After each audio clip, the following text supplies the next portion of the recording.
beyond your wildest dreams to think that you could come here and race a motorcycle.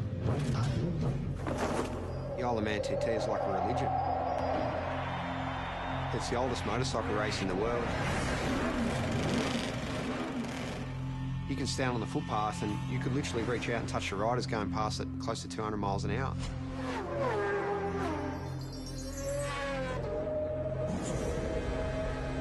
The houses are passing you so quick, sometimes it feels like you're inside a video game.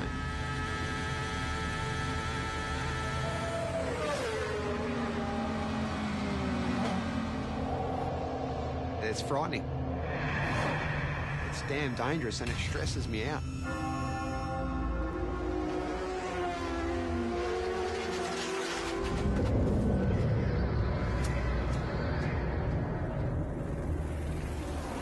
Unless I'm very much mistaken, Mark, this is the greatest motorsport event in the world.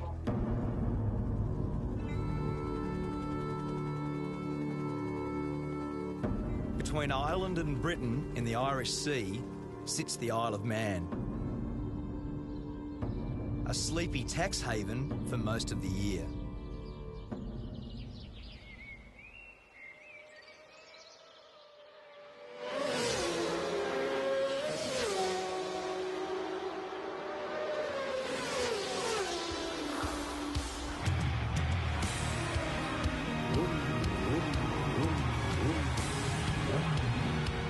I've come here to witness the most dangerous road race on Earth. It's about 200 kilometres an hour, straight at the front here, absolute lunacy. I want to find out what drives these riders to test themselves and their machines in a brutal event called the TT, the Tourist Trophy. There's a lot to get right and a lot that can go wrong, so it is part sprint race, part endurance race, and it's a time trial, so it's so unique. Peter Brock used to say that great racetracks have got consequences. The Isle of Man TT is the ultimate road course. It's the fastest, wildest and most dangerous racetrack I've ever seen. And for the riders that compete here, there is absolutely no room for error.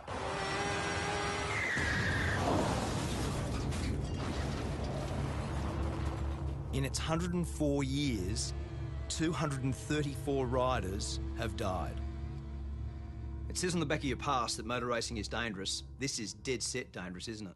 It is. It really is. It's frightening. Aussie rider Cameron Donald is one of over 200 starters this year. And when you add the fans, it's like an invasion. With Cameron is his girlfriend Karen, herself a keen motorcyclist. They've been planning for the race all year. So is this normal nervous start tension? Kind of is. Normally this is done the night before. Is it? A late night last night, obviously.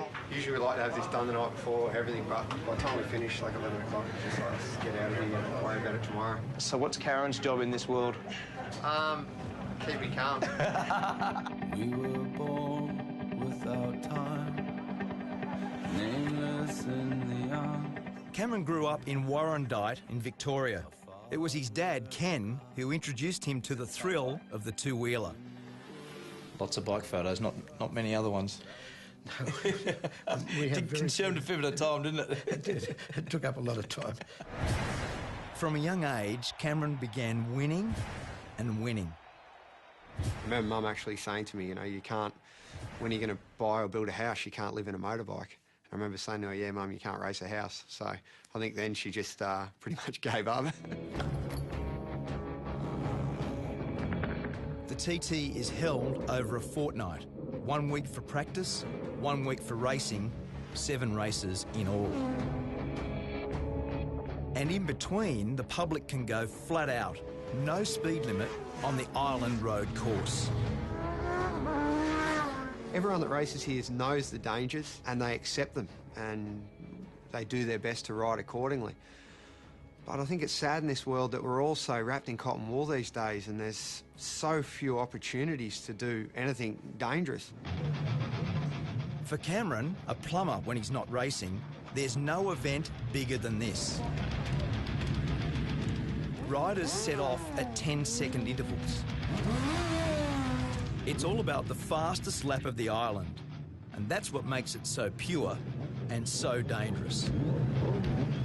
You sit on the start line, you're looking down that first hill, and because it's not a mass start, you're sitting there getting waved off one at a time. The pressure on you, everyone's looking at you, and it's a rush I've never had out of any other race.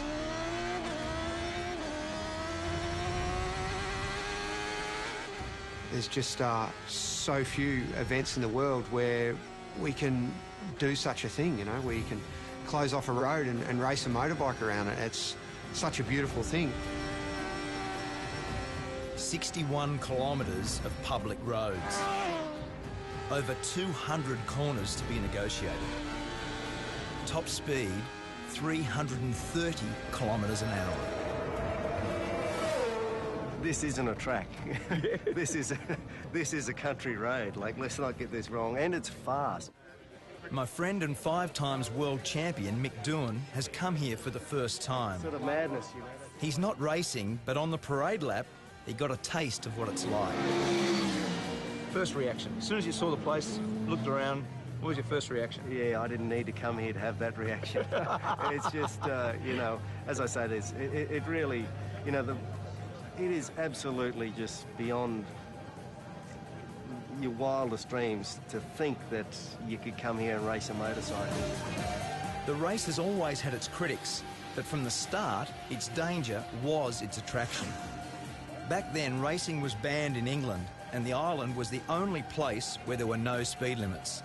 The TT was born. The voice of motorsport, Murray Walker. You've got a great history here, haven't you? You've been how many years? First of all, let me say it's great to see a great Australian at a great race. To answer your question, Mark, I first came here in 1925. I was born in 1923. My father won here. I don't know how many times I've been here. Many, many, many times. In his 88 years, Murray Walker has seen some very good riders. And impressing him this year is our Aussie rider, Cameron. He's got a good bike, he's got some good backing, and he's still got the most important race of the week to come. So maybe, hopefully, he'll get it done. Each time Cameron sets out is an exercise in courage.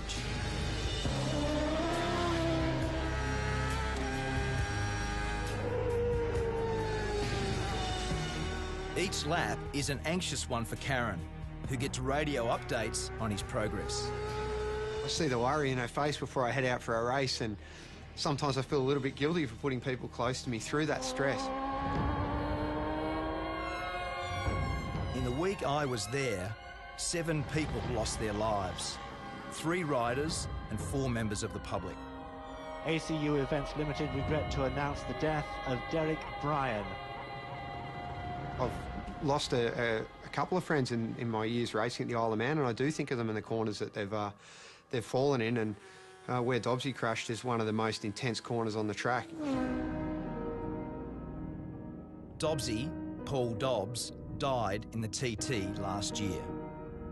He lost his life to the sport that he loves, so. Just one of them, mate. Paul was buried on the island, leaving behind his wife and 2 daughters. So what did you love about him? God, everything. Racing. Bridget is Paul's wife. A year on, she's brought the girls back to remember their dad at the race he loved. You know it's risky, of course you do. I mean, everyone loves those photos of riders' heads this far from a stone wall. Obviously, the reason you love those photos is you think, oh my God, it's so close, That's,